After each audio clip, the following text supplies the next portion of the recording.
Welcome to the Gender in Focus podcast. I'm Elle, and each week I get to ask Kai Scott, the president of Transfocus Consulting, all the questions you have ever wanted to ask about trans and non-binary people in the workplace and in the wider world. Because there is understanding and there is this sort of like exploration, it also comes with not as much judgment with the things that you might find that aren't always comfortable. Yeah. I just think there's so much compassion and empathy within the trans community. We have front row seats to trans employees being leaders in the innovation process. They're continuously involved in kind of the next frontier of things. That's in the arts, that's in science, that's in tech, that's, finance, health, you name it.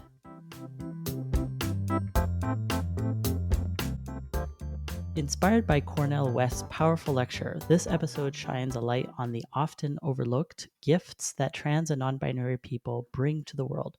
From deep authenticity and hard-won self-knowledge to creativity, empathy, and innovation, trans and non-binary people offer profound insights, especially navigating life being perceived as more than one gender. Join us as we celebrate the brilliance, resilience, and contributions of trans and non-binary communities, not despite, but because of our journeys. And as ever, I'm joined by Elle. Hello. Hello. How are you doing today? I'm doing so well. I'm in an obnoxiously good mood, ready to annoy everybody with it. So I'm feeling good. How are you? Oh, I love that. I think that's such a good description too, because just moments where your joy shines so beautifully for others to see, even if they maybe don't want to see it. That's almost I'm in the mood where I'm ready to terrorize people who are not in a good mood. Like your bad mood cannot break me, but I will break you. Yeah. That's how I feel. Why are you so happy? There's I just an feel like underlying reason. Yeah, the sun is shining. England women's team won the football. We've got the Women's Rugby World Cup coming up. Everything's beautiful. Dang. So, yeah. I love that sports is a key feature of that. Yeah, I'm having fun. I'm having a very sporty summer, living my dream. I'm having a great summer. I love that. I love that so much. I'm so glad. What a good topic to talk about in a good mood. The gifts of trans people. I'm so happy about this. And you said in your intro that you were sort of inspired by Cornel West. And so I guess my first question would be, why has that inspired you? And like, how can you relate to sort of trans gifts from that? Because obviously Cornel West isn't talking about trans gifts in that topic. Yes, indeed. So Cornel West is a minister who, at least the latest I checked, works at Princeton University, although maybe works elsewhere also. He has a very decorated academic past.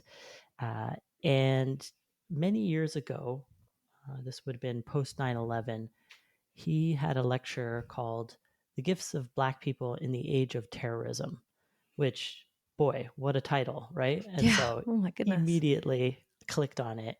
And it was, I invite people to go and listen to it because it's very powerful. And he unpacks in great detail why it is, these gifts of Black people. And, I found that very compelling, very interesting, very true, that, many people, especially white folks in America, were saying, how could anyone hate us and for who we are? And then, Cornel West was like, well, just ask Black people who have been hated for who they are, how they live with that and how they navigate that, and many different approaches and strategies, and how that weaves into the culture and music and so much more, right? So very cool, very powerful. Not cool that it happened, obviously, but that there's a resilience there that perhaps is not experienced by others. So that got me thinking more broadly. There's the gifts of Black people. Obviously, not those were a small subsection of the gifts, right? But then I thought, well, what are the gifts of trans people? What are the gifts of queer people? What are the gifts of disabled people? On and on. And it kind of got me down this trajectory of thinking. So that was the inspiration, where, looking at the gifts of Black people, and very much connecting with what he was saying got me to thinking about it more broadly. And once I started to think about it, it just all these answers kind of cascaded out of me. And there's so much positive, very powerful stuff. And I think it's important to have that as a counterpoint to the often discussed struggles, which are very real, very pressing, and ever present, but not to the exclusion of some of the positive aspects, of which gifts are one of them. I guess, well, I don't want to ask you what are the gifts of trans people as a direct question because that's so massive. Right, right. I wanted to first start with maybe how does or does it being trans sort of invite that kind of strong self-knowledge or self-alignment, and how Hmm. that can propel out into the wider world, and how we can all benefit from that. Mm-hmm. Yeah. So the self knowledge is a very key part of many trans and non binary people's experiences. So, how do they know that they're Mm, trans and or non binary? And usually over a certain amount of time, whether, you know, months, weeks, years, decades, come to that understanding. And so yeah. it's a very hard fought self knowledge, Hmm. often in the face of a lot of people interacting with that self knowledge, typically pushing back on it or questioning it, or how could you know that Yeah. about yourself? And so, and that continuously staying with oneself despite what might be happening around us is pretty profound. I know Yeah. sometimes people may not be able to see that or appreciate the depths to Hmm. which that has to that self knowledge is gained.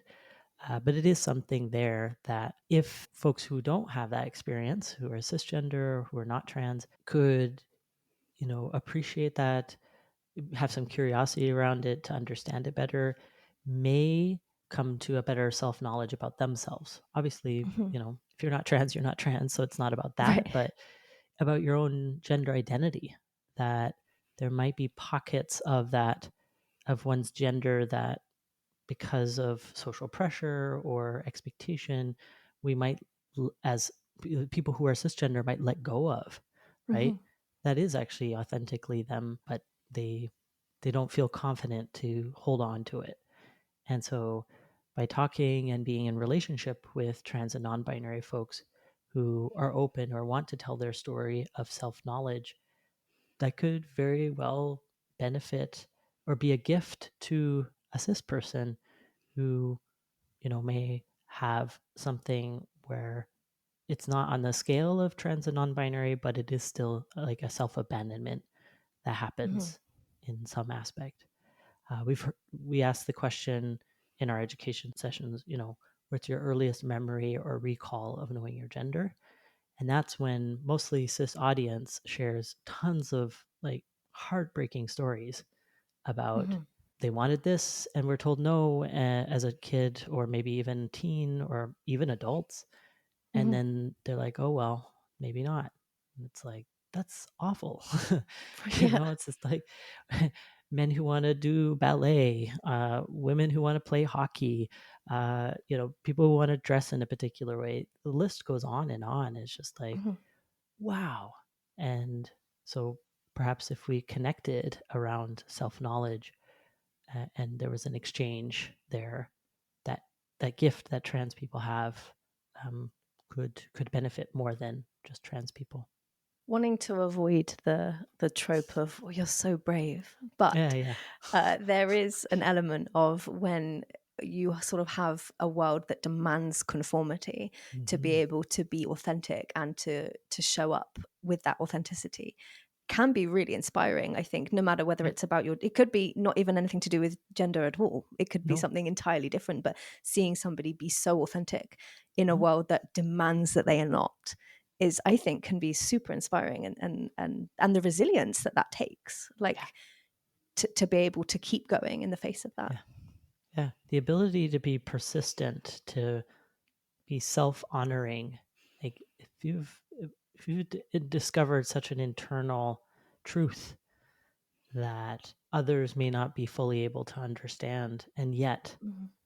continue, like that's takes a lot to be able to do Hmm. that. And you're right, it's good not to say you're so brave, but Yeah. uh, certainly if that's something where you're like, wow, I get, as a non-trans person, I get the Hmm. gravity of that, and I too want to be that way on gender related stuff, non-gender related stuff. Like I could also take a page and try to do that more, and not in a way that, it's like everybody else is wrong. It's just more that I choose me, Hmm. and hopefully others will join me, but that doesn't need to happen for me to be true to myself. Hmm. One of the things that I love a lot about trans community as a whole is how much playfulness there is. Mm. And I think that maybe when we think of trans people, there is Hmm. so much focus on the negative and the fight. But I have found, and I wonder about your experience here, that Hmm. there is so much creativity and playfulness. And Hmm. I'm kind of curious about the way that creativity can sort of flourish when you've already broken out of Hmm. one box, and how that can extend further Hmm. into the wider world. Yeah, absolutely. I love that framing too, because it's so true that once you get in touch with oneself and it doesn't quite fit what society expects, or very much doesn't fit, Mm. that there's much more openness to possibilities, rather than like figuring out what's expected and then trying to align with that. It's more Hmm. kind of an attunement process Yeah. where you're like, oh, this thing feels very resonant, and I'm going to continue to go towards it with an openness. And yeah, you're right, a playfulness. There isn't like, Mm. obviously some things are heavy. Like I'm not saying, Of we're course. just all gallivanting around, but there there are aspects of playfulness where it's like, oh, that's interesting. It surprises me, but I'm open to it. I want to explore it. I want to understand it. It's not a threat. It's Hmm. more like inviting. And even amongst ourselves, when we're just talking within, like amongst trans and non-binary folks, there's a kind of like a joking to it, right? Hmm. A light ribbing. It's serious, but not overly serious, right? Hmm. Like we can hold it as a treasured thing in terms of understanding our gender, but also not with an iron grip, right? Like Yeah. it's gonna escape our hands somehow. Like it's this living thing that gets to Yeah. also grow too. So there's that aspect, but definitely the creativity, where if we're not in a prison of expectations, there's so much more that is available to us, if it makes sense, right? And Hmm. so yeah, there's a definite beauty to that, and a lightness. Hmm. One of the things that I found sort of in friendships and in relationships widely with trans and non-binary people is kind of on what you were saying about the expectation and the sort of freeing yourself from the rigidity of that. Mm. I have found that my relationships are deeper with trans Mm. and non-binary people because there is a sense of figuring out what works for us, not Mm. what is expected of Right. us, right? Yeah. So whether that's romantic or friendship or any kind of relationship, Yeah. there is already this baseline of, oh, there kind of aren't any rules. Like there's this No. baseline understanding that rules are kind of in existence and we've grown up with them, so we're aware of them, but there's a lot more sort of flexibility and Mm. conversation that can happen as well. Mm-hmm. Like if something isn't working, I just feel, and I'm not saying that all trans people are perfect, but I am No, saying no. that generally speaking, there just feels to me, and my experience at least, this huge amount of flexibility and Mm. openness to seeing what does work and what doesn't work rather than just going forward with something because it's what we've always done. Right. Yeah. And I definitely can confirm, especially how we relate to each other, Hmm. where there's a lot more openness to hearing, what does and does not work. Hmm. Also, there's a lot more kind of insightful, thoughtful questions, especially as I was trying to figure out my own gender. Some of it really puzzled me, and, you know, people would share their own experience, but then ask thoughtful questions of mine wherever I was stuck, in a way that Mm. helped with the unlocking, where I was like, oh, I never thought to ask that question, which then, helps me figure out this whole set of puzzle pieces. And it was like, yeah, really, really beautiful to help each other out in that way, where it's not like that person knew what the answer was Mhm. for me, but was one they accompanied me in these kind of thoughtful questions that helped with unlocking. Mhm. I also find that with that, because there has been so much self-analyzing through the experience of being trans, that it also makes people very observant and Hmm. therefore are really good at asking questions.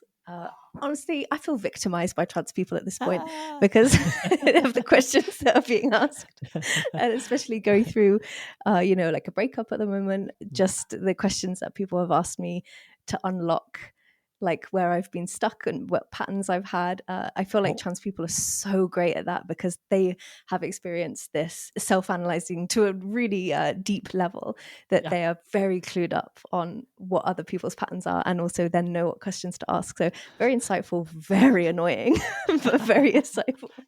But it's so beautiful, and because there is understanding and there is this sort of like exploration, it also comes with not as much judgment with the Mm, things that you might find that aren't right. always comfortable. Yeah. I just think there's so much compassion and empathy within the trans Mm, community. yeah. And boy, does the world need that right now, right? Yes, Like for if sure. we had, a degree of that for each other more generally, I think that could really change things in a fundamental Hmm. way. Yeah. So, yeah, I definitely have seen that as well because people who experience extreme amount of judgment, which because being trans or non-binary is pretty stigmatized even today, Hmm. there is a lot of judgment. I would say pretty much anybody. I mean, there might be a few rare exceptions of people who have not experienced a vast amount of judgment. Some of it can be quite casual, right? Hmm. People don't even really realize what they're saying and are quite flippant about it. But that then turned around creates a Hmm. compassion of not wanting to replicate that judgment for others. And in doing Hmm. so, can have an understanding, especially things that are outside of the norm, right? Yeah, And for sure. people struggling to figure their way through that, right? No matter the topic. Hmm. I wanted to ask you about like what you've noticed through your own experiences of the sort of tenacity or innovation of trans people. Mm-hmm.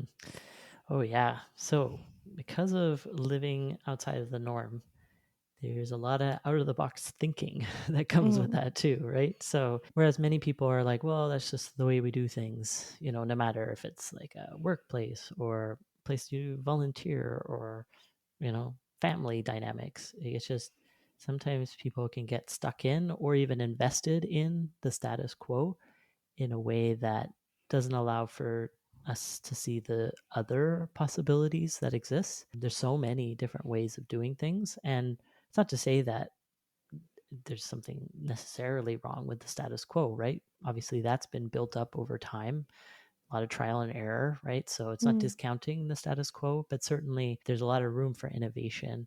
And a lot of sectors, industries rely on innovation to continue to build on and create companies and whatnot. So, but I find that in being involved in so many workplaces, we have front row seats to trans employees being leaders in the innovation process or in trademarking different or patented things or processes. Just they're continuously involved in kind of the next frontier of Hmm. things. That's in the arts, that's in science, that's in tech, that's, finance, health, you name it. Even the things that we do at Transfocus, right? We're taking where the challenges lie and seeing what the opportunities are for reconfiguring, sometimes in Hmm. big ways too, right? Some of it we try to do kind of quick fixes, but oftentimes, in some cases, it requires kind of a reformulation, and Hmm. that basis actually being helpful for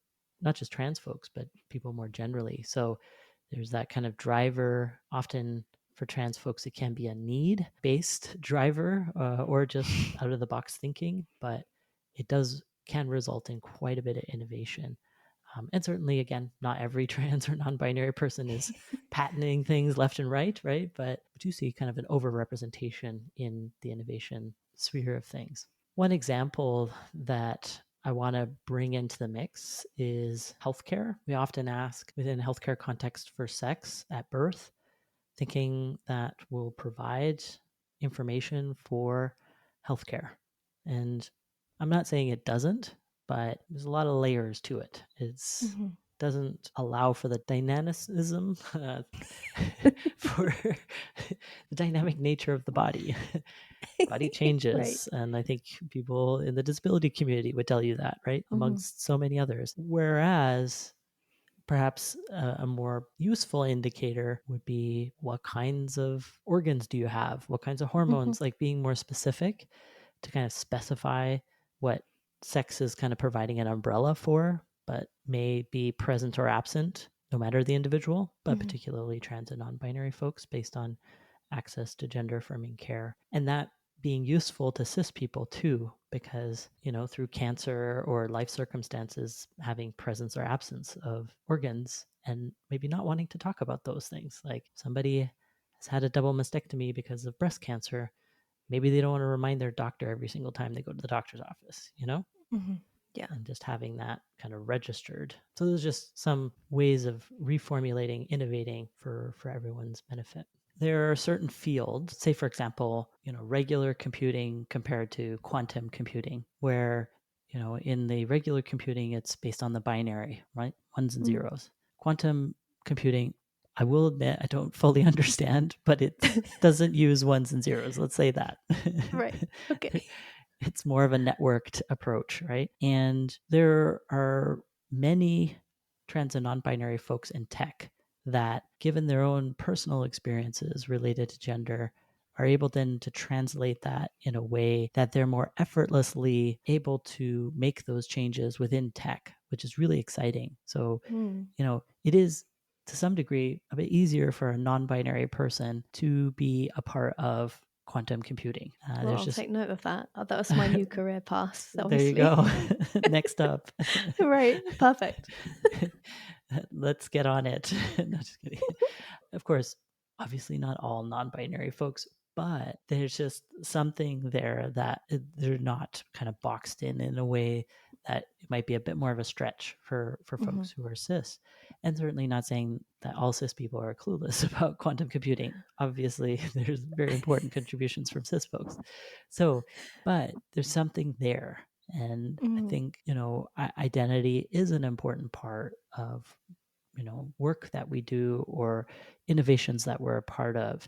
And so, certainly wanting to raise up those gifts that trans and non-binary folks bring as part of that type of innovative process. So I just wanted to highlight that one specifically. When we look at trans people having lived in one gender for a certain amount of time before realizing or coming to the conclusion that that wasn't right for them, and then spending time in their true gender, they then have these really interesting viewpoints and lived experience of more than one gender. And so I wanted to ask you about that and how you can really offer that unique insight into multiple different genders. Does that? Yeah. Oh, it makes complete sense. And one that's often overlooked, I would say, by many cis people is, and once they start to talk to trans and non-binary folks, they may realize this, that because of this kind of walking in different worlds, appearing in different ways or different names and people perceiving you in a different way,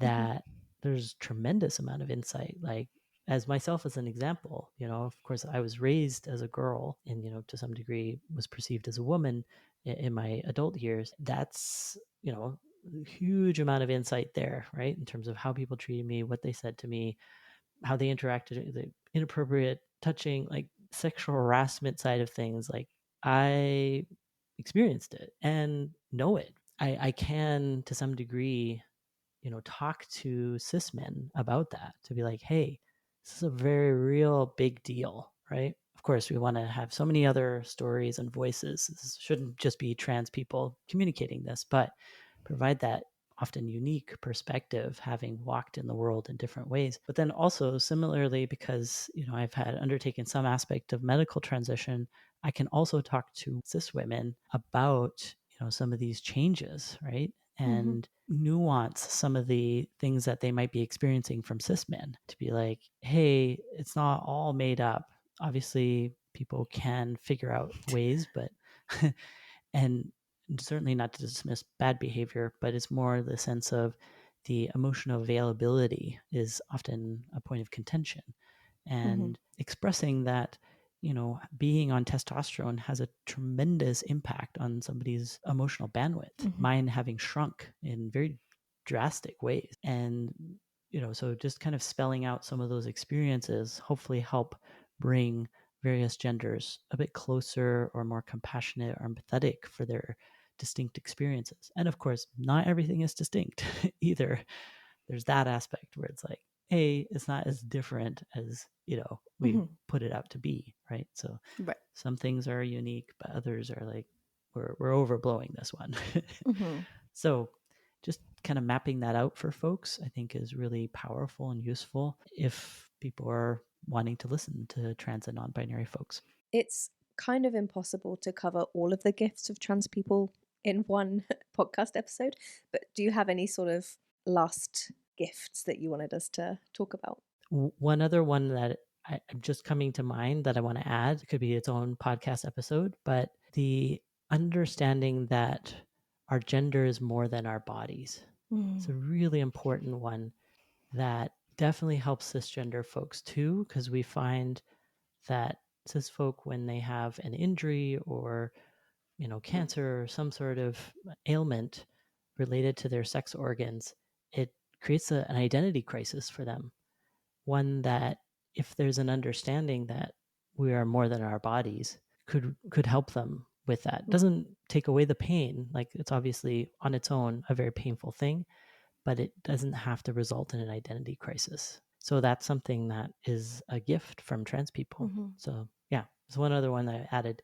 Obviously there's more, but an important topic nonetheless. Amazing. So to close up, do you have any sort of final thoughts on the gifts of trans people that you would like to talk about?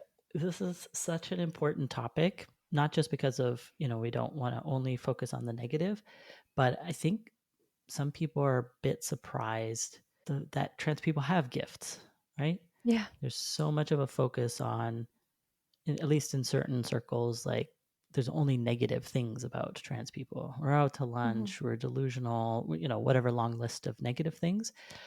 But that we actually have important contributions that could help many different people, I think is a really powerful one. To the degree that people are open to it, could in relationship with trans and non-binary folks could benefit from.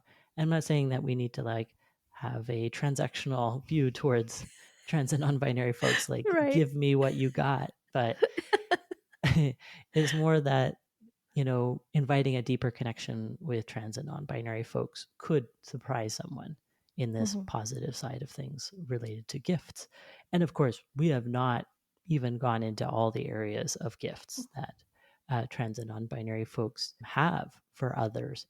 There is so much benefit in people not creating space for trans people simply because we should, but also because we actually might gain from it too. And again, like, not to make it transactional, but like all of this work that TransFocus does with organizations to make it a safe and comfortable and happy place for trans people to work, it's not just because trans people will benefit from that. Of course they will, if they have safe workplaces, but it's also that we'll benefit from it too. Our workplaces will actively be better places if trans people and non-binary people are present because of all of those gifts that they have. So true and very exciting. One thing I wanted to add into the mix is that although we don't have a resource for this week, we do have an exciting announcement. Yes. There's merch. Woo! On this topic, this very topic of, trans gifts, we have, mugs and t-shirts and whatnot that have a message of, or it's just like this tagline that says, gender joy suits you. And thinking about the positive side of things, whether you're trans or cisgender, hopefully we have experiences of gender joy, and that's something that is beautiful and exciting and wonderful that we want to support for everyone. Well, keep an eye out for that. It's coming soon. We'll share that on our social media when it's ready, which brings me perfectly onto Kite. Where can we find you on social media? All of the social medias, minus a few obvious ones. There's LinkedIn, Instagram, Facebook, TikTok, Threads, and then YouTube's. Great. You can check us out Yeah. there, and we'll see you next week. Sounds good. Bye for now.